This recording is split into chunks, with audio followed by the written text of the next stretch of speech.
Everybody is losing their minds over lengthened partials, but are they actually that big of a deal? In this video, I will go over the hidden downsides of lengthened work, why it could actually compromise your gains, and most importantly, how you can use it effectively to get the best results for your training. I'm Panos, and I have been training for almost a decade now. Over all those years, I have experimented with a ton of promising techniques. Low volume, high volume, training to complete failure, training side of failure like 1 to 3 reps in reserve, training beyond failure, and this time around the trend in fitness seems to be long lengthened partial reps. After trying them out for almost 6 months, I have noticed that the results and the outcome that I have got do not really match the hype that is surrounding them. Before I dive into that, let me explain exactly what I'm talking about. Lengthened partials are reps performed with a limited range of motion, specifically focusing on the part of the rep where the muscle is stretched or lengthened. Recently, there have been a ton of studies suggesting that lengthened partials on a set-to-set basis may have slightly better hypertrophy results compared to full range of motion reps. While this might sound promising, there are some really important things missing from what most people on Instagram are telling us. The hype is growing, and I can understand that a big part of it comes from the results showing the potential for muscle growth. But do the results actually match the hype? I think not. And the reason being, people are just looking for quick fixes. Let me explain. Unfortunately, most people are just looking for shortcuts.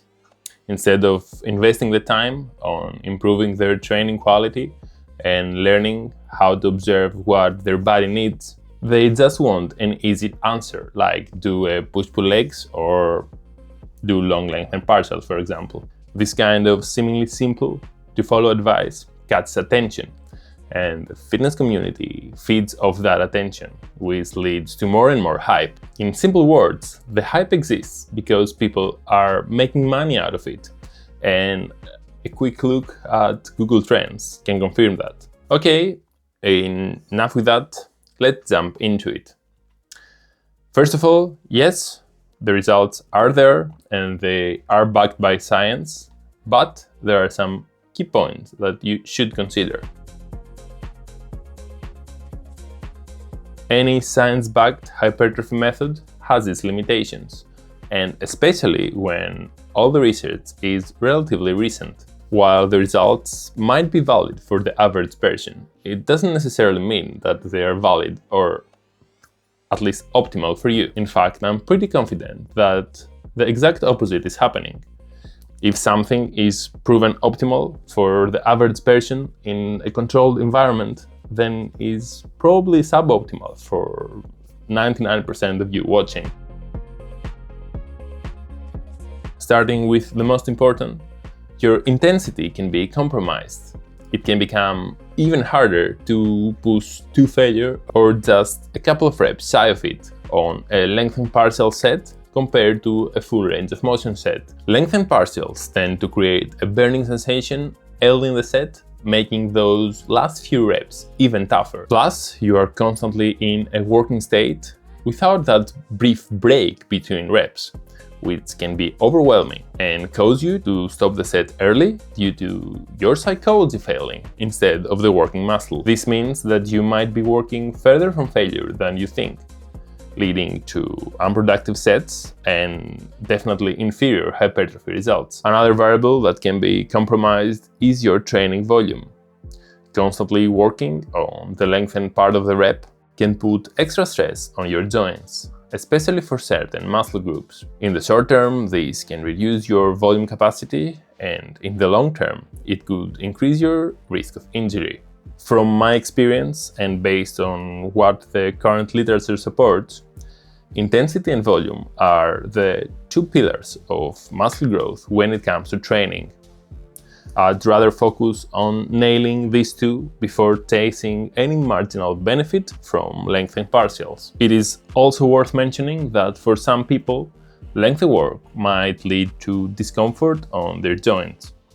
I personally experienced it in pressing movement for my legs. I much rather do an extra set of leg presses instead of working with discomfort, as I know that when I feel something tingling, I'm afraid to push close to my limit, and also that this extra leg press set will almost certainly give me better hypertrophy results compared to performing the exercise with long lengthened partials and one fewer set. Even if you manage to keep your intensity and volume at the same level, the hypertrophy gain measured from doing lengthened partials instead of full range of motion sets was about 5 to 10%. That is definitely not small, but does it really match the hype surrounding the technique right now? Wait a minute, 10% is still 10%. Why all that negativity around lengthened work? Well, I'm not against it. I'm just judging the hype that surrounds it. This hype, along with other trends, distract inexperienced lifters mainly from what actually matters. Instead of focusing on training hard with proper form, getting close to failure, and managing their diet, their stress levels, and their sleep, they are ending up chasing whatever trend the fitness community sells them. If that sounds like you, I really don't blame you for that. When you go online and you see everybody talking about it, and guys with huge following, like Jeff Nippard for example, are praising it, then it's really easy to overlook the downsides and blindly follow it. And to be clear, I'm not saying that Jeff Nippard is not giving solid advice. Most of his videos, if not all of them, are spot on.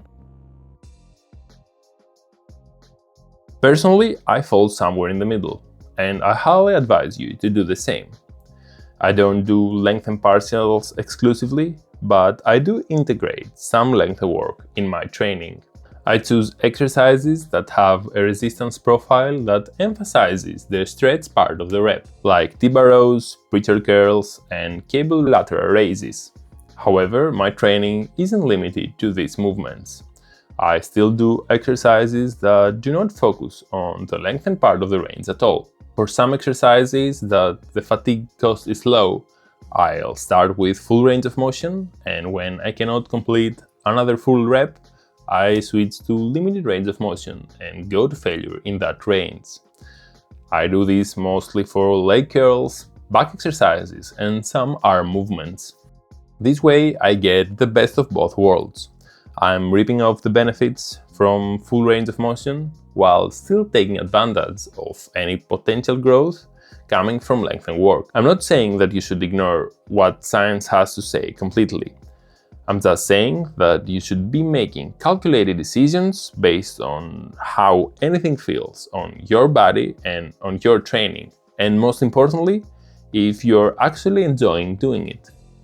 Because in the end, even if long lengthened partials can give you double the growth, if you just hate doing them, you will fail to reap off the benefit out of them. At the end of the day, try not to get lost in the hype, and that's not lengthened partial specific. Every few years there is something new popping up in the fitness industry that is presented to us as the next big thing, for all the reasons I explained earlier. So if you are really interested in maximizing your growth, push your sets close to failure, prioritize your diet, subscribe to the channel, and prioritize your sleep and recovery.